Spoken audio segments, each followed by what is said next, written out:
ఒకసారి కళ్ళు మూసుకొని ఊహించండి, మీరు ఒక పెద్ద పందిరి కింద కూర్చున్నారు.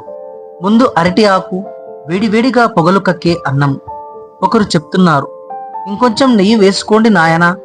ఆ రుచి, ఆ ప్రేమ ఇప్పటి ఏసీ ఫంక్షన్ హాలల్లో వెతికినా దొరుకుతుందా? ఈ వీడియో స్కిప్ చేస్తే మీరు మీ చిన్ననాటి జీవితంలోని అత్యంత అందమైన జ్ఞాపకాన్ని మిస్ అవుతారు. ఇప్పటి బంతి భోజనంలో 100 ఐటమ్స్ ఉన్నా ఎందుకు 90s పెళ్లి భోజనం ఒక్కటే గుర్తొస్తుందో తెలుసా? ఆన్సర్ ఈ వీడియోలో ఉంది. వీడియో చివరి వరకు చూడండి. ఇది కేవలం భోజనము కాదు, మనుషుల మధ్య ఉన్న ప్రేమకు రుచి. ఆ మధుర జ్ఞాపకాలను గుర్తుకు చేసుకుంటూ ఒక అద్భుతమైన 90s పెళ్లి భోజనాలు అనే వీడియో మీకోసం చేయటం జరిగింది. వీడియోని స్కిప్ చేస్తే ఆ 90s రుచికరమైన భోజనాన్ని మిస్ అవుతారు. కాబట్టి వీడియోని చివరి వరకు చూడండి. దానికంటే ముందు ఈ వీడియో నచ్చితే వీడియో లైక్ చేసి డ్రీమ్స్ డే క్లాస్ ఛానల్ని సబ్స్క్రైబ్ చేసుకోండి. ఈరోజు మనం ఒక టైం మిషన్ ఎక్కి 30 ఏళ్ళు వెనక్కి వెళ్దాము. స్మార్ట్ ఫోన్లు లేని కాలము, వాట్సాప్ ఇన్విటేషన్లు తెలియని రోజులు.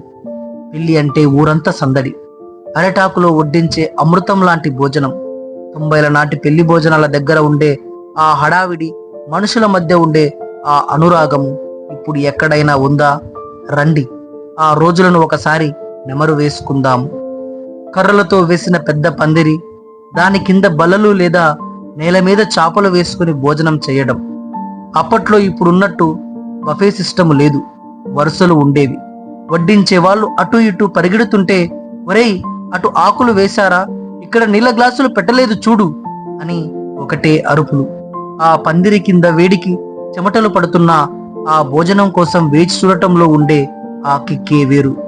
ఒక బ్యాచ్ తిని లేవగానే మరో బ్యాచ్ కూర్చోవడానికి చేసే ఆ హడావిడి అదొక యుద్ధంలాగా ఉండేది. ఆ మెను, ఆ రుచి, పెద్ద పెద్ద గిన్నెల్లో పొగలు కక్కే అన్నము, పప్పు, ఆవకాయ వేసుకొని తింటే ఆహా, ఆ రుచే వేరు. అరటాకు మీద నీళ్లు చల్లి దాన్ని తుడుచుకొని మొదలు పెట్టేసరికి వరుసగా వడ్డానాలు మొదలయ్యేవి. మీరు అన్నట్టు అరటాకు, మోదుగ ఆకులలో తినడం వెనక అప్పట్లో కేవలం సాంప్రదాయం మాత్రమే కాదు, గొప్ప ఆరోగ్య రహస్యము కూడా ఉండేది. వేడివేడి పదార్థాలు అరటాకు మీద వడ్డించినప్పుడు ఆ ఆకులో ఉండేటువంటి పాలీపెనాల్స్ ఆహారంలోకి చేరి జీర్ణక్రియను మెరుగుపరిచేవి. అప్పట్లో పెళ్లికి 2 రోజుల ముందే వంట మాస్టర్లు దిగిపోయేవారు. పెద్ద పెద్ద పొయ్యిలు తవ్వి తాటి ఆకులతో సెడ్లు వేసేవారు. వంటలు అవుతుంటే వచ్చే ఆ కట్టెల పొయ్యి వాసన ఊరంతా తెలిసేది. అప్పట్లో గ్యాస్ సిలిండర్లు వాడేవారు కాదు. పెద్ద పెద్ద గొయ్యిలు తవ్వి మొద్దుల్లాంటి కట్టెలు వేసి మంట పెట్టేవారు. కట్టెల పొయ్యి మీద వండటం వల్ల అన్నం, సాంబార్లకు ఒక ప్రత్యేకమైన స్మోకీ ఫ్లేవర్ వచ్చేది. ముఖ్యంగా పప్పుచారు, అది మరుగుతున్నప్పుడు వచ్చే వాసన వీధి చివరి వరకు తెలిసేది. గంగాలాలు, దస్తాలు, పెద్ద డబ్బాలు ఉపయోగించి 100ల మందికి ఒకేసారి వంట చేసేవారు. ఇంటి పెద్దలు వంటశాల దగ్గరే కూర్చొని నెయ్యి సరిగ్గా వేస్తున్నారా లేదా, కూరల్లో మసాలా కుదిరిందా లేదా అని పర్యవేక్షించేవారు. ఆ హడావిడి చూడటానికే 2 కళ్ళు చాలవు. పెళ్లి కొడుకు లేదా పెళ్లి కూతురు స్నేహితులు, ఊరి యువకులు నడుముకు తువ్వాల కట్టుకుని రంగంలోకి దిగేవారు. ఒకరు అన్నం బకెట్ పట్టుకుంటే మరొకరు పప్పు, ఇంకొకరు కూరలు, ఇలా ఒకరి తర్వాత ఒకరు వరుసగా వస్తూ పంక్తి మొత్తం పూర్తి చేసేవారు. అన్నం కావాలా నాయనా, వంకాయ వేసుకోండి బాగుంది అంటూ ప్రేమగా పలకరించేవారు. ఇప్పుడు 100ల రకాల స్వీట్లు ఉండొచ్చు గాని అప్పట్లో పెళ్లి అంటే ఖచ్చితంగా అరిసెలు, బూరెలు, పూతరేకులు, సున్నుండలు. పెళ్లికి వారం నుండే చుట్టాలందరూ కలిసి పిండి వంటలు చేయడం ఒక కోలాహలం. ఆ నేతి వాసన ఊరంతా తెలిసిపోయేది. అప్పట్లో వడ్డానకంటూ ఒక పద్ధతి ఉండేది. ఆకుకు ఎడమవైపున ఉప్పు, నిమ్మకాయ పచ్చడి ఉండాలి. కుడివైపున కూరలు, వేపుళ్ళు ఉండాలి. మొదట తీపి పదార్థము వడ్డించిన తర్వాతే పప్పు వడ్డించేవారు. చివరన వడ్డించే సాంబారు, దానికోసం సగం అన్నం దాచుకునేవారు జనం. ఎందుకంటే సాంబార్ రుచి అంత అద్భుతంగా ఉండేది. ఇప్పుడు అందరికీ మినరల్ వాటర్ బాటిల్స్ ఇస్తున్నారు, కానీ అప్పట్లో స్టీల్ గ్లాసులు ఉండేవి. పెద్ద డ్రమ్ముల్లో నీళ్లు పోసి అందులో పెద్ద పెద్ద ఐస్ గడ్డలు వేసేవారు. ఆ చల్లటి నీళ్ల కోసము పిల్లలు గ్లాసులతో క్యూ కట్టేవారు. పెళ్లి భోజనంలో అప్పడం లేకపోతే అది భోజనమే కాదు. వడ్డించేవారు పెద్ద గంపలో అప్పడాలు పట్టుకుని వస్తుంటే పిల్లలు ఒకటి అడిగి 2 తీసుకునేవారు. ఆ కరకరలాడే అప్పడం పప్పులో నంచుకొని తింటే ఆ మజాయే వేరు. మొదట వేసే ముద్దపప్పు నెయ్యి, ఆ రుచిని మర్చిపోగలమా? ఆ తర్వాత వచ్చే పొట్లకాయ కూర లేదా వంకాయ మసాలా, గుమగుమలాడే సాంబార్, ముఖ్యంగా పెళ్లి బూంది అప్పట్లో చాలా ఫేమస్.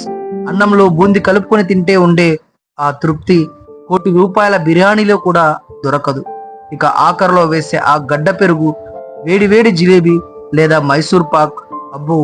మనుషుల మధ్య ఆత్మీయత, బంధువులంతా కలిసి కూరగాయలు తరుగుతున్న సీన్లు, నవ్వులు, బాబాయిలు అన్నయ్యలే ఎరా అబ్బాయి ఇంకో జిలేబీ వేసుకో అని బలవంతంగా వడ్డించే ఆ ప్రేమ ఇప్పుడు కనిపిస్తుందా?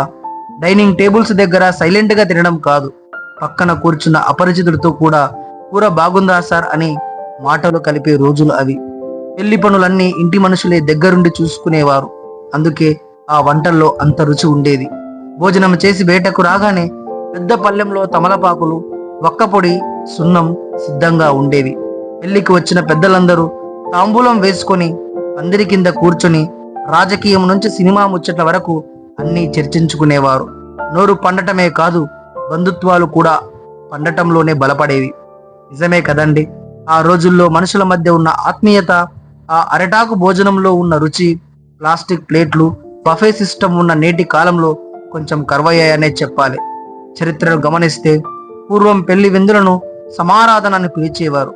ధనిక పేద అనే తేడా లేకుండా అందరూ ఒకే వరుసలో కూర్చొని తినడం వల్ల సమాజంలో ఐకమత్యం పెరుగుతుందని మన పెద్దలు ఈ పద్ధతిని పెట్టారు.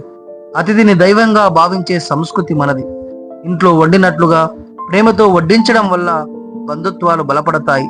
ఇంకొంచెం వేసుకోండి అని బలవంతం చేసే ఆత్మీయత 90s పెళ్లి భోజనాలలో స్పష్టంగా కనిపించేది.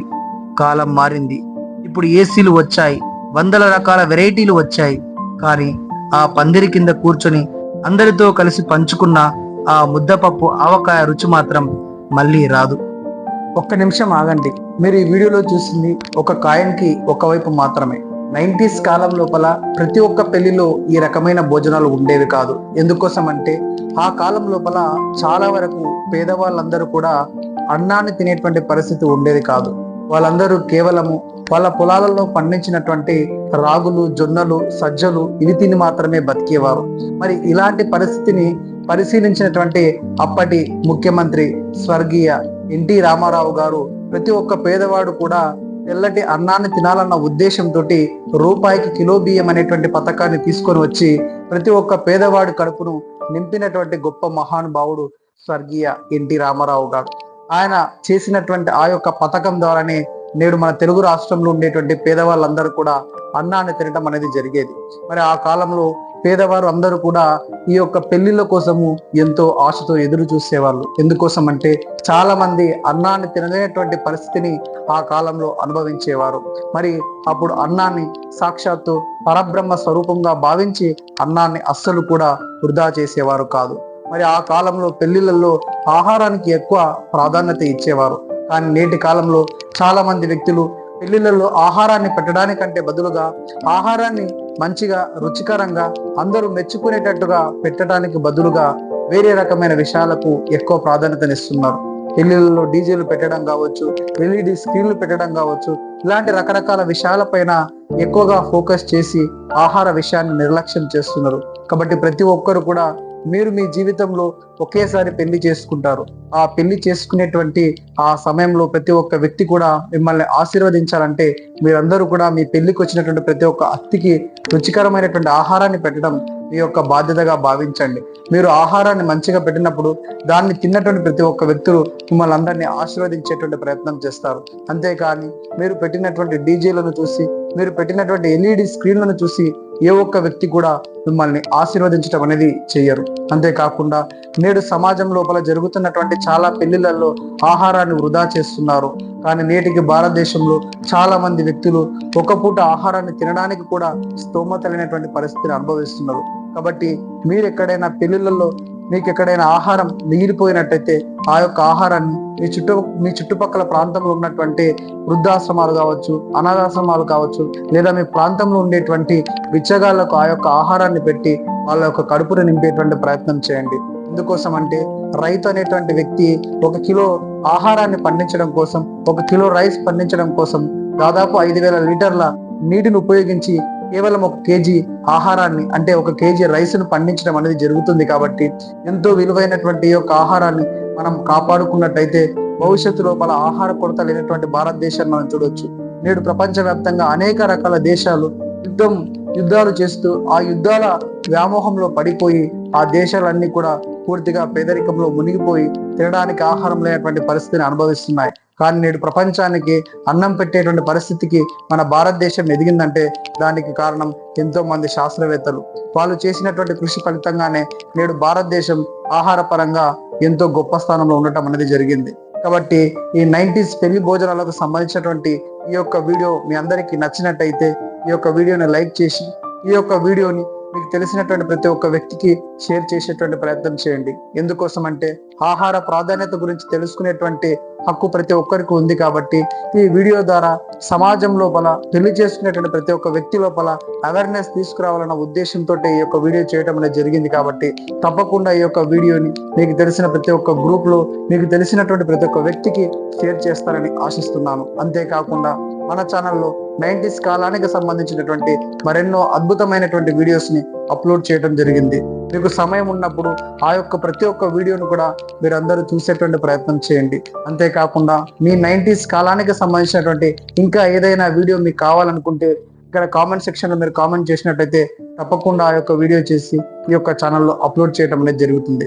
ఇలాంటి మరెన్నో అద్భుతమైనటువంటి వీడియోస్ మన ఛానల్లో అప్లోడ్ చేయడం జరుగుతుంది. కాబట్టి మీరందరూ కూడా తప్పకుండా ఈ యొక్క డ్రీమ్స్ డే క్లాస్ ఛానల్ ఫ్యామిలీలో జాయిన్ అవుతారని, దానికోసం ఛానల్ని సబ్స్క్రైబ్ చేసుకుంటారని ఆశిస్తూ మరొక అద్భుతమైనటువంటి వీడియోతో మీ ముందుకు వచ్చేటువంటి ప్రయత్నం చేస్తాను. అప్పటి వరకు అందరికీ కూడా ధన్యవాదాలు.